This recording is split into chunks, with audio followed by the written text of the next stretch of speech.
রঞ্জিত দেববর্মা ত্রিপুরা মাথার সুপ্রিমো না, মহারাজ প্রদ্যুৎ কিশোর মানিক্যের সঙ্গে এখনও আমার সঙ্গে কারেকশন ছিল। ত্রিপুরা মাথার এই ধরনের কোনো সিদ্ধান্ত আমাদেরকে জানানো হয়নি।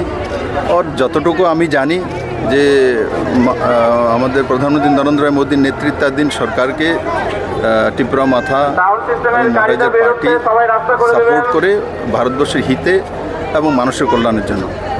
আর এই ধরনের কোনো বিষয় আমি দেখিও না, শুনিও নি। মিডিয়ার মাধ্যমে আপনারা বলেছেন, শুনেছি। আর রঞ্জিত বাবু তার ডিক্লেয়ার করার জন্য সঠিক ব্যক্তিও না।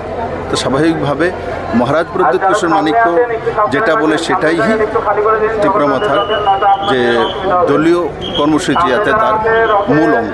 তিনি আরেকটা বক্তব্য রেখেছেন যে কেন্দ্রীয় সরকারের কাছে যে দাবিগুলো রাখা হয়েছে সেই দাবিগুলো পূরণ হয়নি, সরকারের থেকে লাভ কি? ঠিক রঞ্জিত দেববর্মা দেখুন, কেন্দ্রীয় সরকারের কাছে যে দাবিগুলো রাখা হচ্ছে তেমন না যে দাবিগুলো আমি চিফ মিনিস্টার থাকা যায় না।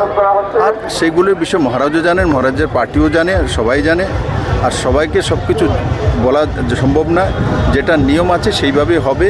আর জনজাতির কল্যাণের জন্য যদি কোনো সরকার সবচেয়ে বেশি করেছে, নরেন্দ্র ভাই মোদীর সরকারই করেছে, তা প্রমাণিত। আর আজকে পুরো দেশের মধ্যে জনজাতি যেখানেই যাবেন, গুজরাটে যান, মধ্যপ্রদেশে, ছত্তিশগড়ে, ঝাড়খণ্ডে যেখানেই যাবেন, জনজাতিরা একসময় কংগ্রেসের ভোট ব্যাংক হিসেবে ব্যবহৃত হতো। আজকে জনজাতিরা স্বাধীনভাবে নিজের ভোটাধিকার প্রয়োগ করে ওর ভারতীয় জনতা পার্টির নরেন্দ্র ভাই মোদীর নেতৃত্বাধীন সরকারকে শক্তিশালী করে।